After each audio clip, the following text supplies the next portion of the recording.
We're going for a short break now. Up next, how did a Malaysian become Canada's Muslim Mother Teresa? Stay tuned for that and more.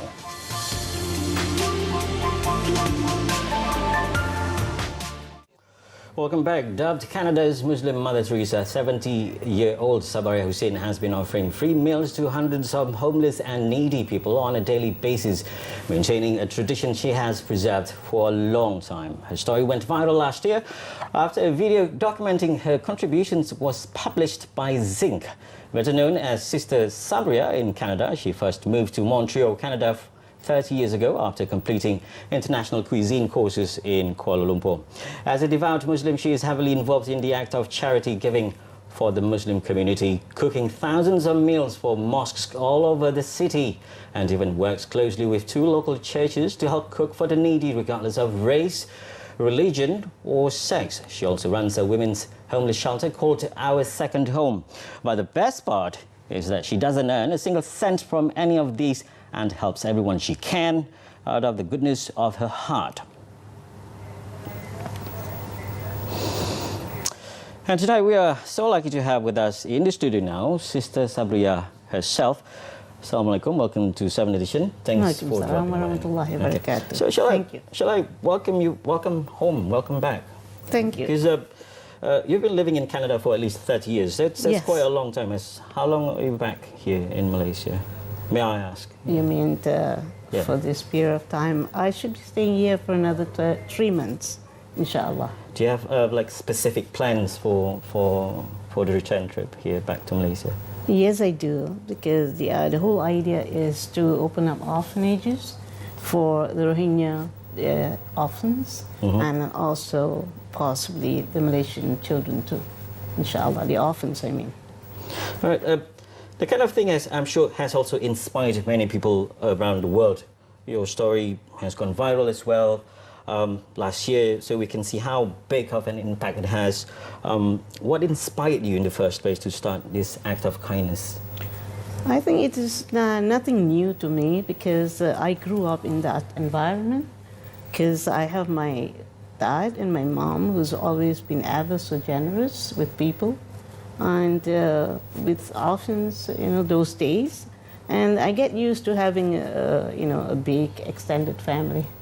The sort of thing. Talk about the work that you have done. Okay. Do you consider it as a burden or something that you willingly come from the heart? It's something. You see, you have on a scale of 300 people working with you, or it's quite a lot of work, I imagine. So how do you operate your charity organizations and get funding and help from the volunteers? Well, I see. Well, it is, to correct the situation, it is not as yet a charitable organization. Okay. Because we have to have the status, inshallah, in the near future very soon.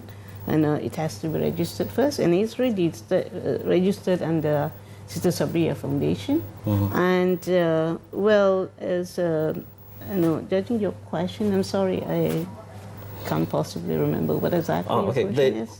It's maybe the why that you actually started the act of kindness as well, and who are the one that inspired? Well, the ones, as you were asking about the funding, I guess. Yeah, the funding. Before that, but actually, I would like to put in another question, if you don't mind. Yes. The why you started all this act of kindness, I would like to know. Yeah. Oh, it's, I think, as I said, it's rooted way back from my family, and it becomes part and parcel of my life. Yeah. So there was some anecdote also behind it, because for not being selfish.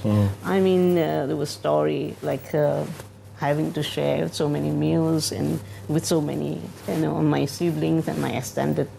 I was a little upset at first as a little child, but then because my mom, she inspired me, no doubt. But I, as little as 6 years old, I didn't understand exactly what this means. So when I find that I didn't have enough the things that I need, like for example, the orange crush that we had to share with so many of us, and I end up having just a sip of it.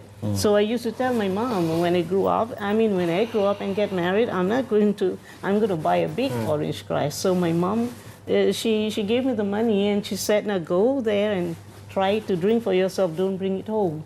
But as soon as I arrived there in the shop, I tried to drink, one after the other, a sip after the other, but I couldn't possibly finish because I was thinking of the other siblings around me. So I brought it home, and then my mom, of course, she was a little upset, and I told her, she said, why did you bring it home? Why don't you drink there yourself? Now you have to share. I said, it doesn't matter. Now I cannot share. I cannot drink it by myself. I can't, I think I'm getting used to sharing.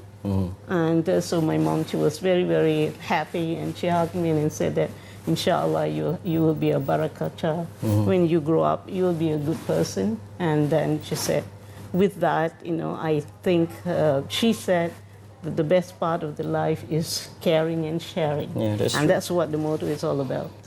Caring and sharing in the Sabria Foundation. Let's talk about things that are happening in Canada, or things that did happen in Canada. Have you had any kind of problems? Have you had any kind of problems or challenges along the way? Oh yeah, of course. You want to share some interesting anecdotes with us? Yes, I do have a couple of stories whereby some of the guys that I was dealing with, and I think they have some psychological problem too, and they were sort of, they were using the bad word towards me, and I just couldn't stand it, and I keep on reminding him, because I think when they helped me in the room, in the big kitchen of Concordia, at one time, Concordia University was offering us for the iftar to cook for almost 1,000 meals. And he came out with something that is not acceptable for anybody to listen to that, because he was using the bad word, I should say, abusive word to me, just because he didn't want to pursue the work that I asked him to do. And so in the end, I end up giving him a slap. And that was, later on, I realized it's not the right thing to do, but I think until today, he will still remember me for teaching him something that he ought to learn a long time back. So you yourself, sister, along the way, you learn something from and to be patient. Yeah, I have to, my name is, is Sabria. I have to be patient. That's great. This is probably like a bit of a personal question. It was reported that you fell into a coma for 3 days because of a mild stroke some years ago, unfortunately. Considering that, what are your future plans? My future plans, I still will be on the go till Allah takes me, away. But I do have, like for my future plan, as of today, we are thinking about 3 months later, somewhere along the line, we have this Ramadan coming, and I have to have this group of students and my friends, old and young, who would come and chip in the energy and effort to come up with some decent meal at the end of the day. So, and we have to know exactly, because now that we are growing bigger and bigger, so we need bigger space. And usually for the volunteers, we do need to prepare ourselves with lists of volunteers so that I wouldn't be, having trouble at the end, in the early in the morning when I see there's not enough of volunteers.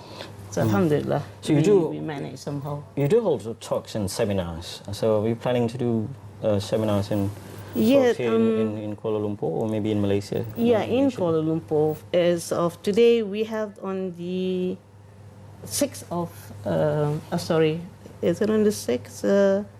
6th of February. 6th correct. of this month, yeah. Yeah, and I should be with Dato' Yang Amat Berhormat, Dato' Sri Diraja Dato' Zamri bin Abdul Qadir. I'm sorry, I'm not familiar with all these names, but alhamdulillah.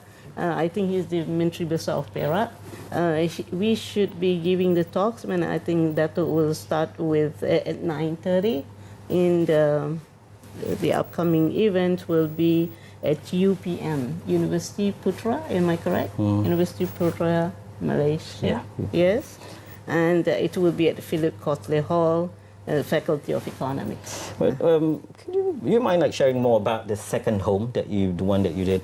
Is it more just like handing over food or giving them food. How about support? Do you hold like yes, we emotional support for, let's say, single mother or Yes. those who had just got Obviously. retrenched or something like that? Yes, obviously, because those people sometimes they have some psychological problems. The ladies who come to me for help, to ask for accommodation, they have some psychological problem, and then I do, did a couple of times counseling for them, and You did counseling as well. make sure that as much as I can for them to patch up again with their respective partners or husbands.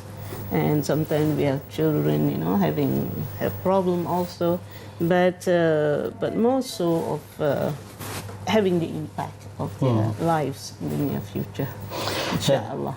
Inshallah, yeah. That was incredible. I'm afraid that's all the time that we have here today, but thank you very much for joining Most us welcome. to share all the goodness and things that you did in Canada. Most So welcome, and then you're welcome to Canada to come and join us, okay? all right, there you have it, Sabariah Hussein, or popularly known as Sister Sabria. In Montreal. Thank you. You're welcome.